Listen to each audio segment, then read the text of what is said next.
तर नमस्कार मंडळी. वेदा बघा चष्मा वगैरे घालून आणि घड्याळ घालून कुठे निघाली नाही मी तुम्हाला सांगतेच. पण आता आहे ना अशी सेवा आहे ना फक्त वेदालाच भेटते बरं का.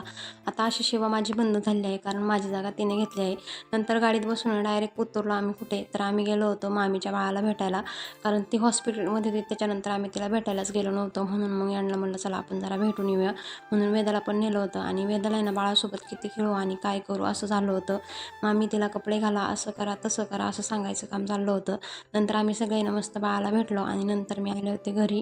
कोणाच्या तर मम्मीच्या घरी आले होते. तिथे सगळे भावंडं वगैरे बसले होते. त्यांच्या छान गप्पा वगैरे केल्या आणि नंतर गेले मम्मीकडे. तर मम्मीने ते छान असं स्वयंपाक बनवत होती. मम्मीने आमच्यासाठी ना मस्त चिकन आणि भाकरी बनवल्या होत्या आणि ही आहे आमच्या मामाची मोठी मुलगी म्हणजेच माझ्या भावाची मुलगी. तर ती पण येणार होती आमच्यासोबत म्हणून ती अशी रेडी होऊन तयार होती आमच्यासोबत येण्यासाठी.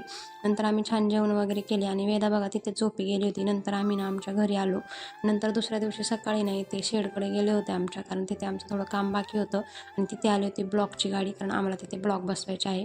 तर त्यांनी ना मस्तपैकी ब्लॉक वगैरे उतरवले आणि ते ना येणार होते दुसऱ्या दिवशी ब्लॉक बसवण्यासाठी. त्यामुळे मी गेले होते त्यांना तिथे पाणी वगैरे घेऊन. त्यांनी त्यांचे ब्लॉक वगैरे उतरवले आणि नंतर ना आम्ही आलो घरी. नंतर आम्ही ना मस्त कलिंगड खात बसलो. चला भेटूयात नेक्स्ट ब्लॉगमध्ये. तोपर्यंत